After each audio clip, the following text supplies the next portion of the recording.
बस आज मैं शुरुआत अपने पिताजी के समाधि स्थल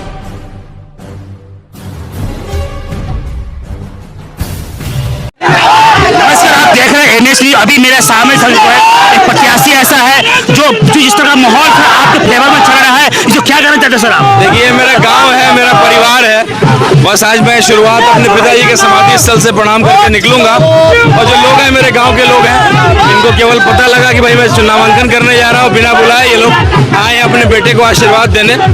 इस मिट्टी का होने का ये फायदा हमेशा मुझे मिलता है, मिलता रहेगा।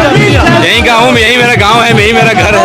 कई लोगों ने आपके साथ सवाल भी खड़ा किया कि ये वोट काटने के लिए खड़े हुए हैं कहीं न कहीं, इसको क्या कर सकते हैं? तो समय बताएगा। आज की डेट में लड़ाई जो है, लड़ाई में अगर आप समझदारी से और बिंदुवार बात करेंगे तो लड़ाई में सबसे बढ़त पे हम लोग हैं। अकलियत समाज जो सबसे मजबूत है, उसका 75% वोट मेरे पास है आज की डेट। सर आपके कुछ समाज का 50% मेरे पास। सर जिस तरह से मुस्लिम साहब को इग्नोर किया गया है पार्टी तो उसको देखिए, आज का जो दिन है इसीलिए चुनाया साबुद्दीन साहब का जो है पुण्यतिथि है, और साथ ही साथ मजदूर दिवस। हमारी जो पार्टी है अकलियत की पार्टी है और दलितों की पार्टी है, तो मजदूर दिवस और साबुद्दीन साहब का पुण्यतिथि एक, इसीलिए मैंने ये दिन चुना है आशीर्वाद लेने। सर आप जिस परिवार से आते हो, परिवार कहने के अपने आप में ब्रांड है, तो क्या उनके आशीर्वाद का असर पड़ेगा सर आप पर? बिल्कुल, जो है हम लोग इन्हीं के आशीर्वाद से हैं। मेरे पिताजी इतने फर्श से अर्श तक गए, साइकिल से हेलीकॉप्टर तक गए, इन्हीं लोग का दुआ था। मुझे पूरा विश्वास है कि मुझे भी इसका दुआ मिलेगा मेरे परिवार का। शिवहर में सर दो पार्टियां बड़ी मजबूत से चुनाव लड़ रही है, एक है एनडीए, एक है महागठबंधन। सच में क्या? देखिए, शिवहर में लड़ाई बाहरी और बेटे की है। मैं शिवहर का बेटा हूँ, पूरा प्यार मुझे मिलने जा रहा है। आ चुके हैं ऑफिस के बाहर। नौजवानों का इतना जोश है, ये मजलिस के दीवारों का जोश है कि हमको लगता है कि रंजीत जी का जितना वजन होगा उससे 4 गुना वजन उनके ऊपर फूल का माला उन्होंने लाल समर्थन में खड़ा है। पूरी एमआईएम की क़यादत और सियासत उनके साथ खड़ी है। इसलिए अब आपकी जिम्मेदारी है, आप में से हर कोई इस बात को हमेशा कहता हुआ आया है कि हमें बदलाव चाहिए कि भाई समय आ गया अपन शरीर के अपना जाति के पहचान कराए खतरा। जिंदगी भर दिहाई सहरसा के आदमी आके अरुआ के हमारा के बेहुदा बना के चल जाता। हर साल के बाद आवेला खुद के 5 साल पर पहुंच जाइए, एक बाद में 5 साल में देखकर उठना। आई ये घर के बेटा है, शिवहर के बेटा है, इनका अधिकार है, अपना बेटा है। इस चलते सब लोग इनकी मदद कीजिए। हम शिवहर से क्षेत्रीय महासभा अध्यक्ष आप लोगों के सामने ऐलान करते हैं कि जितना हम लोग की समुदाय के लोग हैं, घर घर घूम के हम लोग इनकी मदद करेंगे। आप लोग मदद कीजिए। घर का बेटा अपना होगा, अपना बेटा अपना होगा। और मैं अपनी जीवन स्कूल कॉलेज लाइफ से ही मैं कांग्रेस को दिया और काम करते रहा, लेकिन जब हमारी बारी आई आगे बढ़ने की, देश की सेवा करने की, आप लोगों के साथ मोहब्बत को बढ़ाने की, तो उस पार्टी के जो लोग थे तथाकथित जो हमारी पार्टी के ऊपर उंगली उठाते हैं, आज उन्होंने अपने को दिखा दिया कि पर मुझे जो प्यार और स्नेह AIMM के नेताओं ने दिया, हमारे प्रदेश के अध्यक्ष अख्तर रिजवान साहब ने जो दिए, और सदर बैरिस्टर श्री ओवैसी साहब ने जो दिया, और मुझे एक तरह से सम्मानित करके आपके बीच में भेजा। और मैं जानता हूं, बताना चाहता हूं कि मेरा नाम है अखिलेश्वर प्रसाद सिंह। मेरा घर बड़का गांव जो भगवानपुर हाट में पड़ता है, जो महाराजगंज कॉन्स्टिट्यूएंसी के सिवान जिला के अंतर्गत मैं वहां का वासी हूं, और मैं जाति से भूमिहार हूं। आप ये सोच सकते हैं कि जिस पार्टी ने, जिसके ऊपर आरोप लगा है, लोग जो उस पर कीचड़ उछालते हैं, उस पार्टी ने मुझको क्या सम्मान दिया, और जिस पार्टी को मैंने सेवा किया, जिस पार्टी ने सब तरह की बातें लोगों को अफवाह फैलाता है, उसने मुझे किस तरह से अपमानित किया। या माने या ना माने हम दिल में बसाए बैठे गए कि तेरी स्वागत मेरे लखन है मकदम का मुझदा है कि तेरी स्वागत मेरे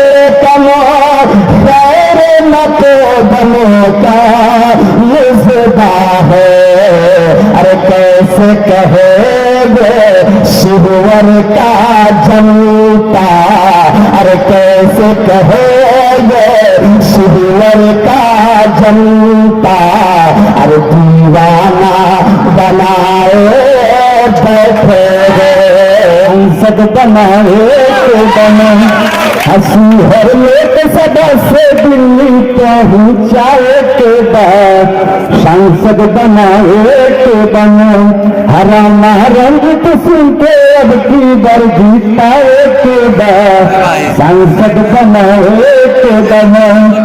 अरे बाबू, अरे सुन रहे हो कहो तो प्यार का कहो, अरे बाबू रे, अरे हम देखो, अरे नॉमिनेशन में अरे अरे कन्या है ना धक्का अहो तक्का हो, अरे की करो नॉमिनेशन में हो, अरे बाबू रे, ये अपने गाना मंजीत बाबू के नॉमिनेशन में चले के बाद आय हाय हाय हाय आई दिया गाना था बाहर से नेता ले आई ना जा, हंसी हम लोग सभा के कब सुनी लता साजा, बाहर से नेता ले आई ना जा, हम लोग सभा के कब सुनी लता साजा, बाहरी नेता के न तू कर सपूत हो, अरे बाहरी नेता के न तू कर सपूत हो, राणा रंजीत सिंह के भी है सभूत हो। राणा रंजीत भाई का हम तहे दिल से इस्तकबाल मजलिस इत्तेहादुल मुस्लिमीन में करते हैं, क्योंकि बैरिस्टर असदुद्दीन ओवैसी साहब ने जिसको मोहर लगा दी, जिसको बैरिस्टर असदुद्दीन ओवैसी साहब ने सर्टिफिकेट दे दिया, उसके बाद मजलिस इत्तेहादुल मुस्लिमीन में कोई नहीं बचता है जो सर्टिफिकेट देना। एयरपोर्ट में मैं था तो बैरिस्टर असदुद्दीन ओवैसी साहब ने अपने हाथ से इस नौजवान को पगड़ी पहनाया जो आपके बीच बैठा है, राणा रंजीत सिंह एक पढ़ा लिखा नौजवान है जो आपके बीच बैठे हैं और उसको बैरिस्टर असदुद्दीन ओवैसी साहब ने पगड़ी पहनाया। दोस्तों बुजुर्गों अजीजों, ये चुनाव आपका है, ये चुनाव शिवहर का है, ये चुनाव इस मिट्टी का है, ये चुनाव नौजवानों के युवाओं के सपनों का है, ये चुनाव मजलिस इत्तेहादुल मुस्लिमीन को अपनी क़यादत को मजबूत करने का है। हाँ, बार बार 2015 से बोलते थे चंपारण आइए, चंपारण आइए, कभी आप विधानसभा की बात करते थे, कभी आप विधान परिषद की बात करते थे। अल्लाह जो करता है अच्छा करता है, अल्हम्दुलिल्लाह इस बार लोकसभा बैरिस्टर असदुद्दीन ओवैसी साहब ने फैसला लिया और न विधानसभा न विधान परिषद, डायरेक्ट लोकसभा आपके झोली में दिए हैं। अब कामयाबी देना, वोट देना आपके हाथ में है। मैं जन सुराग से जुड़ करके पिछले 3 साल से शिवहर की परेशानियों के लिए आवाज उठाने का प्रयास कर रहा हूं। समस्याओं को बहुत नजदीक से, बहुत करीब से देख रहा था, पैदल चल रहा था और जन सुराग ने फैसला लिया कि वो चुनाव नहीं लड़ेगी। मैं बड़ा मायूस था और परेशान था, कहीं ना कहीं जो 3 साल मेहनत किया हो उस व्यक्ति को अगर परीक्षा में बैठने का ही मौका ना मिले तो उसको बड़ी तकलीफ होगी। मैं पत्नी ने कहा कि भाई पूजा एक बार करते हैं और रुद्राभिषेक हम लोग कर रहे हैं। और उसी समय जब मैं पूजा लगभग खत्म कर रहा था, हर हर महादेव का नारा लगा रहा था, उसी समय हमारे गार्जियन यहाँ के जिला अध्यक्ष नसीम अख्तर साहब का फोन आया, डॉक्टर समीउल्लाह हक साहब का फोन आया, परवेज भाई सब लोग जुड़े हुए थे MIM से जुड़े हुए इस ढाका और इस जिला के। उन लोगों ने मुझे फोन किया और उन्होंने बताया कि अगर आप लड़ना चाह रहे हैं, कहीं से हमें जानकारी मिली है कि जन स्वराज नहीं लड़ रहा तो क्या आप लड़ना चाहते हैं। तो मुझे उसी समय मैंने देखा कि मैं जिस जगह पर मैं बैठा हूं और पूजा जब संपन्न हुआ और उस समय जब मेरे पास फोन आया तो मेरे मन में कोई संदेह नहीं था। मैंने तुरंत फैसला लिया, मैंने उनको कहा कि ठीक है, बिल्कुल मैं चुनाव लड़ूंगा और इस पार्टी और इस अक़लियत समाज के लिए लड़ाई जो मैं लड़ने का प्रयास कर रहा था, इसका कर्ज है मेरे ऊपर।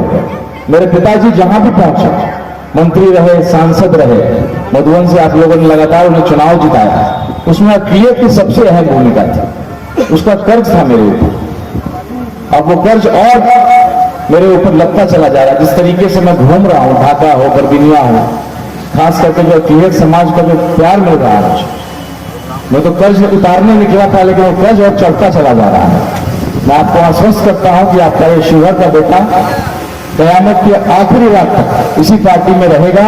इस पार्टी से जुड़ा है तो प्यार मुझे मिल रहा है। सभी पार्टियों में कार्यकर्ता होते हैं, इस पार्टी में दीवाने होते हैं। मैंने दीवानगी देखा। और धन्यवाद करना चाहूंगा हमारे बड़े भाई, हमारे गार्जियन और MIM के लिए। मैंने जो देखा है इनका मेहनत, जनाब आदिल हसन साहब इस पार्टी को सींचा है। मैं शुरू से लेकर अंत तक पद तो उनका कुछ भी नहीं मैं कहूंगा, पद तो क्या है। इस पार्टी के लिए जिस तरीके से खून पसीना चुनाव में मैंने देखा अख्तरुल इमाम साहब का, तो ऐसे मेरे बड़े भाई का स्नेह मुझे मिला। विरोधियों ने कई तरह का तिकड़मबाजी उन्होंने लगाया। पहले उन्होंने आरोप लगाया कि भाई इनके भाई बीजेपी में है, मेरा कुछ तस्वीर उन्होंने निकाला बाहर, भाजपा का टोपी पहना हुआ, भाजपा के लिए वोट मांगता हुआ। तो मैंने उनको जवाब दिया कि मेरे ही फेसबुक से निकाला है। आदिल साहब ने बोला, बड़े भाई साहब ने मुझे बोला कि हटा क्यों नहीं दिए। मैंने बोला क्यों हटा, मैंने गलत क्या किया है। तो मैं राजनीति में था ही नहीं, मैं नौकरी किया करता था, 10 साल पुरानी बात है। और भाई के नाते भाई को चुनाव में केवल मदद करने आता है। तो मैंने गलत कुछ नहीं किया, तब मैं राजनीति में था ही नहीं। और मेरे भाई साहब ऐसी पार्टी में गए जिससे मेरा सबसे ताकतवर परिवार, जो मेरे पिताजी का बनाया हुआ बगीचा, उसका आधा से ज्यादा हिस्सा कमजोर हो रहा था, छूट रहा था। उसी लड़ाई और उसी बगीचे को बचाने के लिए मैं राजनीति में आया। पिछले 3 साल से मैं सक्रिय हूं और आपके बीच में हूं। और इंशाल्लाह जिस तरह की मुझे ताकत, अभी मैं बाहर हम लोग खड़े थे ऑफिस के अंदर, जो घुस रहे थे बगल में हमारे विरोधी की गाड़ी भी जा रही थी, उन्होंने भी देखा होगा। तो ये तो ट्रेलर है, उनको बता दीजिएगा। सोशल मीडिया में तो आपसे बड़ा क्रांतिकारी कोई साथी है ही नहीं। तो एक आरजेडी वाला जब लिखता है कुछ, और उसी साहब के बारे में हमारी यहाँ की प्रत्याशी उन्होंने कुछ गलत बयानबाजी किया था, ऐसा आप लोगों ने सोशल मीडिया से लेकर ऐसा जवाब दिया कि दोबारा जब सवाल और उसी साहब का आता तो बेचारे चुप होकर साइड से निकलने का प्रयास करते, कुछ बोलना नहीं चाहते। तो ये ईमानदारी है। हमारे प्रदेश अध्यक्ष जो है अख्तरुल इमाम साहब, 5 विधायक थे इस पार्टी में, 4 को उन्होंने तोड़ लिया, लेकिन हमारे प्रदेश अध्यक्ष को मंत्री, मुख्यमंत्री क्या क्या ऑफर मिला, लेकिन ईमान के पक्के, और उन्होंने मंत्री पद को लात मार करके ईमानदारी से इस पार्टी के लिए आज भी उतनी ही शिद्दत से काम कर रहे हैं। और इंशाल्लाह इस बार चुनाव वो जीतेंगे। हम मुसलमान भाई किसी से भी मिलते हैं अस्सलाम वालेकुम व रहमतुल्लाहि व बरकातुहू बोलते हैं। हम हिंदू भाइयों को इसका जवाब जो हम बोलेंगे, इसका मतलब आपको मालूम है। मैं आग्रह करना चाहूंगा हिंदू भाइयों से कि जो लाइन हमारे मुस्लिम भाई बोलते हैं अस्सलाम वालेकुम व रहमतुल्लाहि व बरकातुहू, इसका मतलब क्या है कि आपके ऊपर शांति हो, आपके ऊपर अल्लाह का बरकत हो, आप सफल हो। तो जो कौम शांति की बात करती है, जब आपसे हाथ मिलाती है, जब आपसे बात करती है, उस कौम को राजनीति रोटी सेकने के लिए उसको बदनाम किया जाता है। मैं हिंदू का बेटा हूं, इस पार्टी का भविष्य देख रहा हूं। जिस तरीके से ईमानदारी से एक एक कार्यकर्ता दूसरे पार्टी के 100 कार्यकर्ता के बराबर है, तो ऐसे दीवाने जिस पार्टी में है उस पार्टी का भविष्य बहुत मजबूत है। मैं आपको विश्वास दिलाता हूं, आप एक सांसद दीजिए, अगले विधानसभा में 50 विधायक होंगे इस पार्टी के। आप तय करेंगे कि अगली सरकार किसकी होगी, किस तरीके से। जब ढाका का सड़क है, चिड़ैया का सड़क है, बेलवा घाट है, फुलवरिया घाट है, ऐसी तमाम लिस्ट है लंबी। आज हम लोगों ने समस्या से समाधान पेटी को भी घुमाया, कई समस्या हमारे पास आया। हम लोग एक एक पंचायत का मैनिफेस्टो तैयार करेंगे और एक हर पंचायत में कमेटी बनेगी, हर प्रखंड में कमेटी बनेगी। तो आपका बेटा सांसद बनेगा तो आप उसको MP लैड को आप खर्च करेंगे। आपको बता दिया जाएगा कि इस साल जो है हम लोग अगर आपको 50 लाख इस प्रखंड में दे पा रहे हैं तो आप तय करेंगे उस 50 लाख में क्या क्या होना है। इस ईमानदारी, इस शिद्दत के साथ आप पता करेंगे। जहां भी MIM के जो जीते हुए कैंडिडेट औरंगाबाद से हमारे जलील साहब हैं, उनके लोकसभा का पता लगाइए।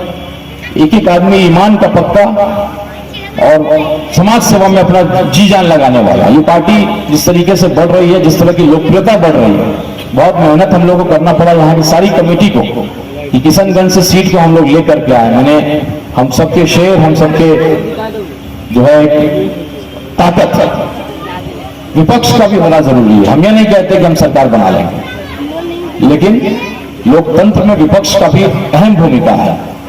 कुछ जो गलत नीतियां बनाई जाती हैं उसके खिलाफ बोलने की हिम्मत होनी चाहिए। आपकी जो आरजेडी की कैंडिडेट है उनको कहिएगा क्या भाजपा के खिलाफ बोल पाएंगे वो? उनसे पूछिएगा कि मैडम आप मोदी जी के खिलाफ अभी कुछ नहीं बोल पा रही हैं तो जीतने के बाद क्या बोलिएगा? नहीं बोल सकती हैं वो। उन्हें वोट चाहिए वैश्य समाज का, खास करके, क्योंकि वैश्य समाज तो एनडीए का वोटर है। मोदी और अमित शाह के खिलाफ कैसे बोलेंगे? लेकिन आपका जो शिवहर का शेर है, सीताराम बाबू का बेटा है, वो आज भी दहाड़ता है, चाहे हमारे भाई साहब किसी पार्टी में हो। अभी प्रोग्राम था कौन बनेगा प्रधानमंत्री, पूछिएगा। मैं जा करके मैंने क्या बोला, चीनी मिल की बात कैसे मजबूती से मैंने उठाया, परिवारवाद की बात कर रहे थे, मैंने उनको बताया कि संघ परिवार आपका परिवार था, अब आप बाहर से इंपोर्ट कर रहे हैं, अब आपका नींव कमजोर हो रहा है, अब खत्म होने वाले हैं। और एमआईएम जैसी पार्टी जमीनी स्तर से काम कर रही है, उसका भविष्य है। आप सब लोग को जगना होगा। ये लड़ाई राणा रंजीत की लड़ाई नहीं है। कई लोग बोलते हैं, तरह तरह के सवाल करते हैं, भाई इनके साथ अगर राजपूत वोट हो जाएंगे तब हम लोग वोट देंगे, इनके साथ राजपूत नहीं है, इनके साथ फॉरवर्ड नहीं। ये विरोधियों का जो है डाला हुआ बीज है आपके दिमाग में। सीताराम सिंह के बेटे के पास राजपूत का वोट नहीं होगा, सीताराम सिंह के बेटे के पास हिंदू का वोट नहीं होगा।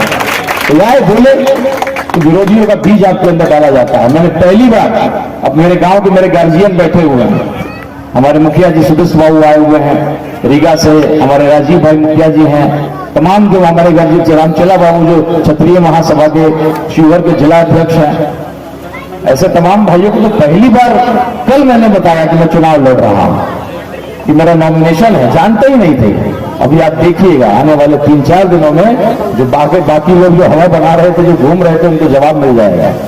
मैं अपने परिवार के पास वोट मांगने नहीं, आशीर्वाद लेने जाऊंगा। मुझे मालूम है कि सीताराम बाबू का परिवार कितना बड़ा है। आज कोई कितना बड़ा क्यों ना मंत्री विधायक हो, केवल जाता हूं, बोलता हूं कि सीताराम बाबू का बेटा हूं और उन्हीं के पद चिन्हों पर चलूंगा। एक मौका मुझे दीजिए। बस इतना ही।